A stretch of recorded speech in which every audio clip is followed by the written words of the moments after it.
Bonsoir à tous et bienvenue dans Invente-moi une histoire. Alors je rappelle le principe assez rapidement. Vous donnez tous un mot dans le chat. Je choisis les 5 premiers et j'invente une histoire par-dessus. Du coup, j'attends vos mots. J'ai un petit souci de... Voilà. Et donc j'attends vos mots. J'espère que ça bug pas trop. Donc livre. J'attrape quelque chose pour noter. Et je n'ai pas de stylo, si je dois en avoir un là. Donc, livre. Ensuite, j'attends encore 4 mots. Marteau. Un livre, un marteau. Une chèvre. Donc, un livre.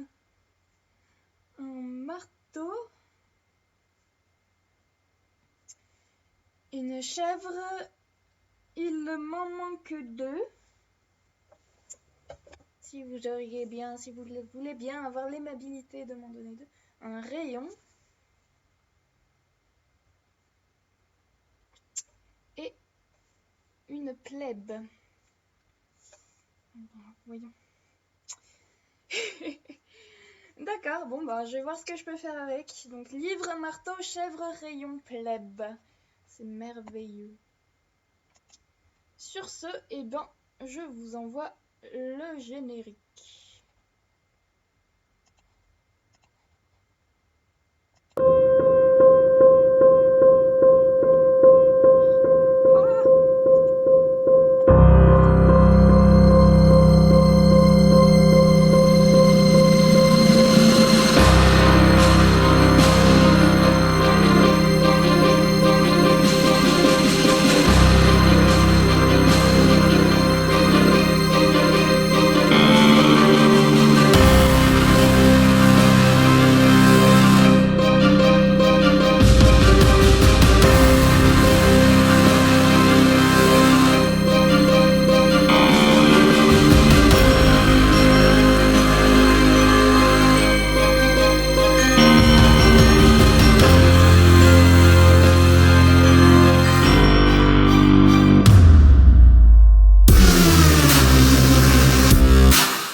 Bon, alors, c'est en boucle.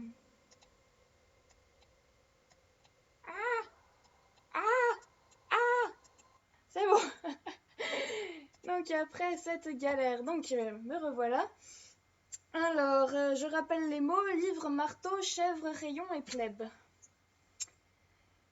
Donc c'est l'histoire d'un petit garçon qui fait partie de la plèbe, donc du bas peuple, des bouseux.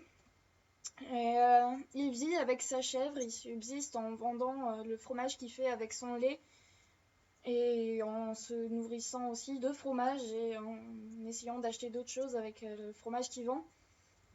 Mais bon, il est relativement pauvre. Et un jour, il trouve un livre, genre par terre, dans la rue comme ça, dans la boue. Il le sort et il le prend d'un air précieux parce que c'est un livre quoi, les livres c'est que pour les nobles. Du coup c'est un trésor quoi. Il le feuillette. Il y a des trucs écrits dedans, hein, mais il sait pas lire, donc c'est pas très pratique. Du coup, ben, tout en le gardant précieusement contre lui, il part dans le repère où il vend ses fromages la plupart du temps, où il y a d'autres personnes telles que lui qui sont dans le besoin, parce que parmi ces personnes, il y a un vieux sage, en quelque sorte. C'est celui qui raconte les histoires le soir au coin du feu. Et lui, il sait lire. Du coup, il décide de lui apporter le bouquin. Donc, il arrive, le vieux monsieur est déjà devant le feu en train de raconter des histoires.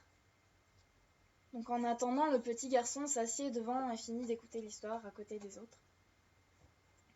L'histoire se termine tragiquement.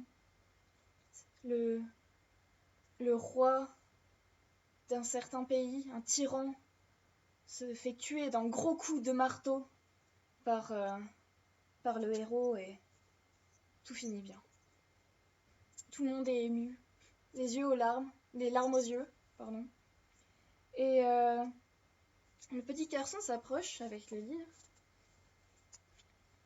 J'ai trouvé ça dans la rue. Le vieux monsieur l'attrape et le petit garçon il reste accroché quand même. Il veut pas lâcher le livre.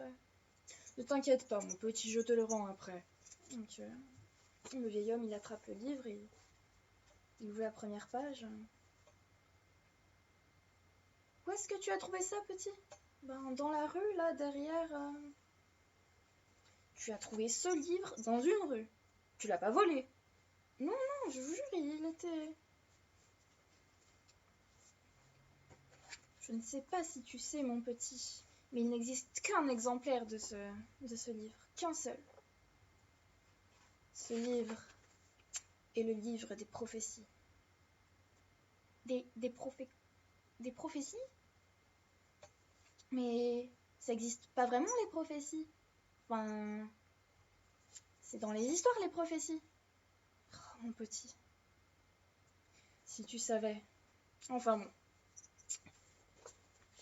C'est vraiment en effet un livre très intéressant que tu as là. Donc il continue à feuilleter et tout d'un coup il s'arrête. Il regarde le petit garçon. Il regarde la prophétie. C'est bien toi, mon petit, qui vend les fromages de chèvre. Oui, c'est moi. C'est toi qui l'ai fait? Oui, oui, je l'ai fait de ma chèvre.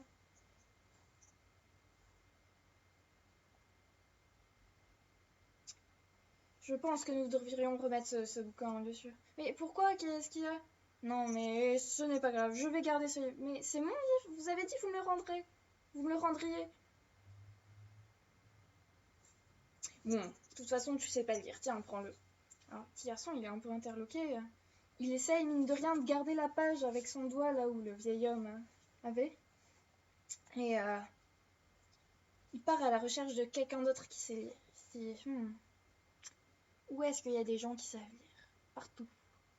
Mais des gens qui savent lire et qui seraient intéressés de me lire. La bibliothèque. Il décide du coup d'aller à la bibliothèque. Et il demande à la personne à l'accueil, excusez-moi, est-ce que vous pourrez me lire ce petit paragraphe là, s'il vous plaît?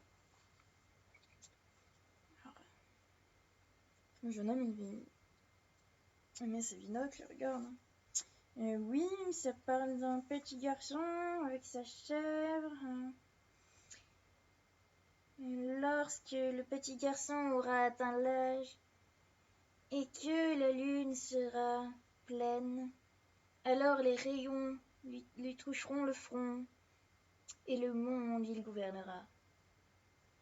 Voilà. Le petit garçon il aimait. D'accord, mais c'est de moi que ça parle. Pourquoi ça serait de vous que ça parlerait? C'est des prophéties. Voyons, les prophéties sont réservées aux héros, pas aux personnes de votre acabit.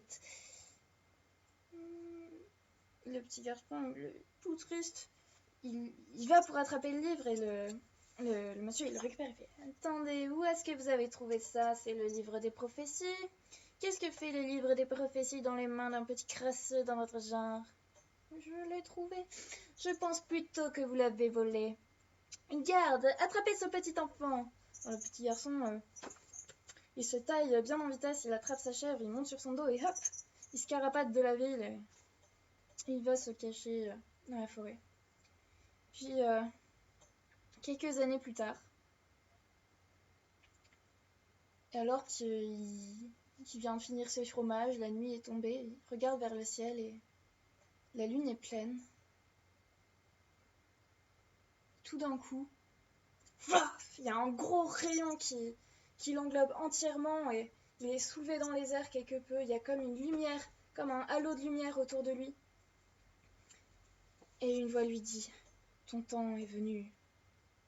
Il est temps de sauver ce monde. » Et il se réveille et la couleur de ses yeux a changé. Et à côté de lui se trouve un marteau énorme, tout gravé de dessins magnifiques. Et dans les gravures, dans les lignes de gravure, ça semble émaner d'une petite lumière. Et bizarrement, il n'est pas étonné. Il sait ce qu'il doit faire. Il a toujours même s'il a, il a toujours vécu en dehors du monde, il s'est jamais intéressé à ce qui se passait. D'un coup, il sait tous les problèmes qu'il y a, tout ce qu'il doit faire, tout ce qu'il doit résoudre. Et il sait que c'est lui et seulement lui qui peut le faire. Du coup, il attrape son marteau, qui normalement, il serait pas censé pouvoir réussir à le soulever, mais il l'attrape facilement, le pose sur son épaule. Il prend sa chèvre par la bride, et là il se retourne, et bizarrement, sa chèvre, elle est bien plus classe qu'avant. Ses cornes luisent, son poil est bien plus luisant, et elle parle. Elle parle.